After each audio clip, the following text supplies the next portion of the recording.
All right, come here, check this out. It's time for another great lesson. Today I'm going to show you something that you can apply to your lead playing today.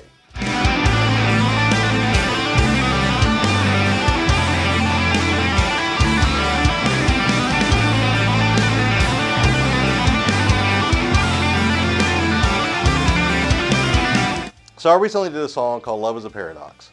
And in there I did some tapping shapes, I did some sweep picking shapes, some things that I'm working on that I wanted to apply to some of my solos. And that's what I suggest you do as well.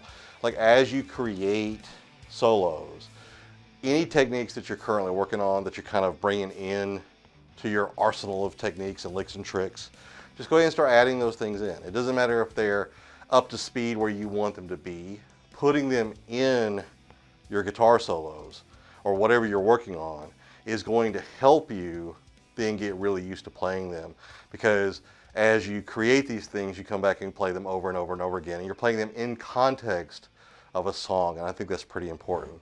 So the song, the rhythm part of the song sounds like this.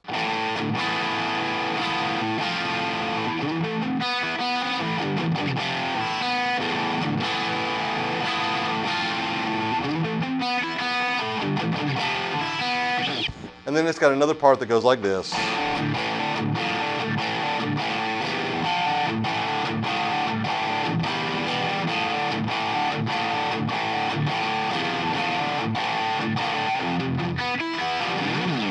And both those parts are in the key of A minor. So the basic A minor shape that I'm using throughout this song, the box shape of this, is going to be on the 6th and the 5th strings at 5, 7, 8. Then the 4th string at 5, 7. The 3rd string at 4, 5, 7. The 2nd string at 5, 6, 8. And then finally the 1st string at 5, 7, 8. Now in the song I use some tapping licks and some arpeggio sweep picking licks, but today I want to focus on this tapping lick that I did in the song, and it sounds like this.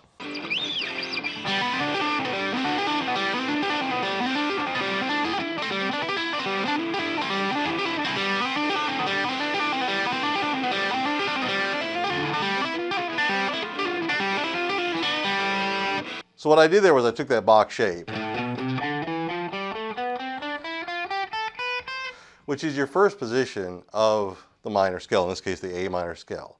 But we're going to play this tapping lick off the G string. So if we back this up to the G string, we're going to wind up playing a different position of that A minor scale. In this case it's going to be the Mixolydian position. Now it's not the Mixolydian scale or the Mixolydian sound, because we're still playing in the key of A minor, but it's going to be the position, or in this case the 7th position of the A minor scale, if we're thinking about starting with the A minor and then moving through all of the positions. We get to the end, we get to the Mixolydian position, which in this case would be on the G at the 6th string at 3, 5.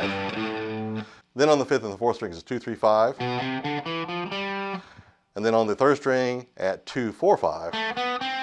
And on the 2nd string at 3, 5, 6, and then finally on the 1st string at just 3, 5. So that's your box shape for your Mixolydian pattern. Now what we're going to do is we're going to take that and translate that to just one string. So on just one string, I want you to notice that throughout the box shape we're playing a whole note, then we're playing a whole note again, then we're playing a half note, then a whole note, then another whole note, then a half note, then a whole note. So it's whole note, half note, whole note, half note. So if we go to the 3rd string, then we play whole note, half note, whole note, half note, and then whole note to the 12th fret, we have that Mixolydian sound. And of course we're still playing everything in A minor, and we could start this on the A minor of the 3rd string, which would be at the 2nd fret, and we get that same sound as the A minor scale if we play those same notes.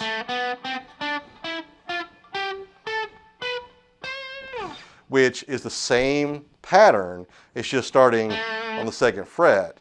So we're not playing off of the open, which means the whole note, half note is going to change. The sequence is going to change, but we're playing the same notes, okay?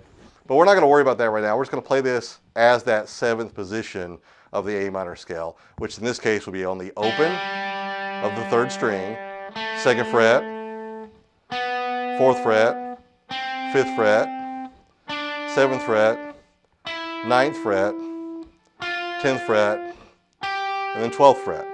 And we're going to go ahead and stop right there because I'm tapping on the 12th fret. And that's where we can stop. But what I'm doing in this particular phrase is I'm playing open to 4th, 5th, 7th, then backing up to the 5th, the 4th, and the open.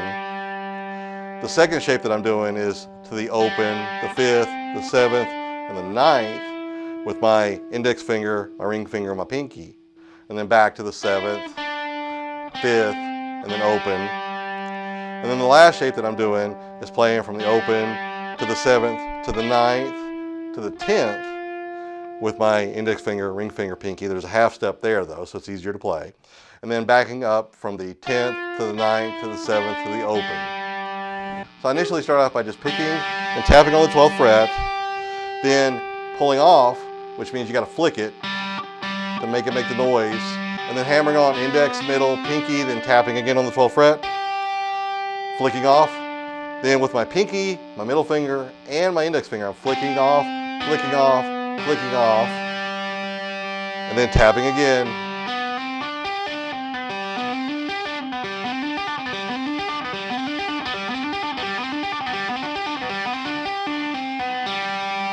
Now there's a lot of palm kneading you got to do there. You got to keep your palm rested on the fretboard as you play. You got to keep your fingers, especially for the 1st, 2nd, and 3rd strings, kind of keep your fingers hovering over them, lightly touching them so they mute a little bit. Of course, you could get a string wrap to make it a little bit cleaner. But the idea here is to go ahead and take it nice and slow. And to make everything ring out, you got to really flick. So I'm going to put my distortion kind of low here, and I'm just going to show you that you got to.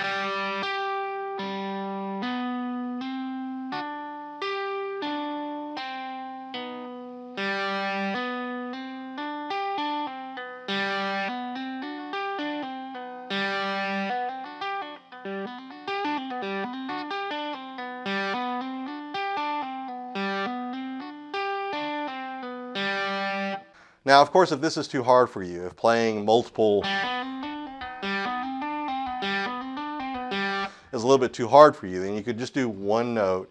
Tap wherever you want. In this case, if we're playing the 2nd, the 4th, the 5th, the 7th, the 9th, the 10th, and the 12th, you can tap with your left hand any of those notes, and with your right hand any of those notes. So I could play, for instance, the 4th and the 12th, or the 2nd and the 12th, or the 5th and the 12th, or then the 7th and the 12th, or the 5th and the 7th. Notice I'm leaving the open open. I keep going back to the open, right? Keep going back to the open, and that's okay. But what I want you to understand is you could do that with just one finger, and then you could add 2 fingers. So maybe I could play the 2nd and the 4th and the 9th, for instance, or the 2nd, the 4th, and the 12th, for instance. So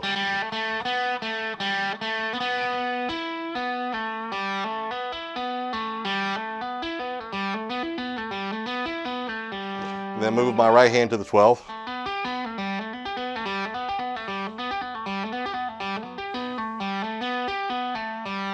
And then perhaps the 4th and the 5th and the 12th.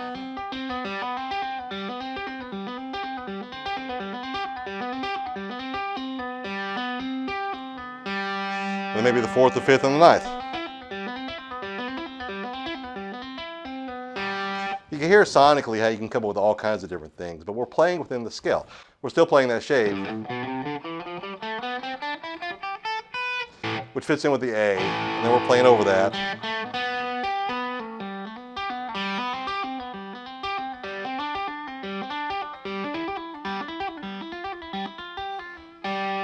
And then once you get used to that, you have that 3rd finger in your left hand.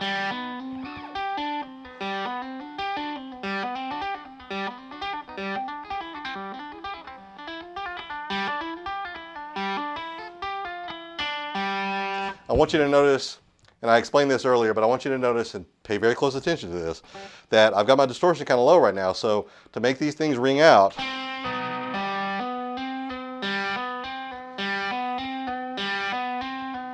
You can't just lift up and tap down. You got to press down. Something you got to use to. Make that make noise. Notice I'm muting the bottom strings with my right hand, muting the top strings kind of with my left hand. So when I come down, my index finger here mutes that first and that second string. Just something you got to play with. But when you come back, when you pull off, you got to just pull off. You got to flick off, right? Even when you're doing this with two fingers.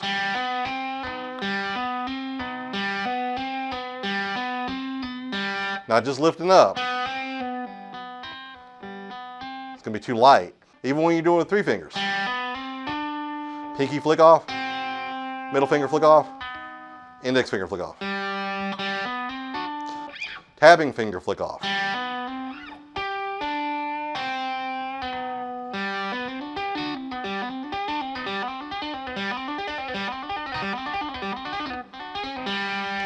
You got to get to the point where you can flick off so that you make it ring out, because that's the only way you're going to make it sound good. And then of course you can play different shapes. I can play 4, 5, 7. I can play 5, 7, 9. I can play 7, 9, 10. I can even go back and play 2, 4, 5, tapping on the 12th. I could tap on the 10th. I could tap on the 9th. I could tap on the 7th. I mean, you could just go ahead and play around with this, put all kinds of cool stuff in there, right?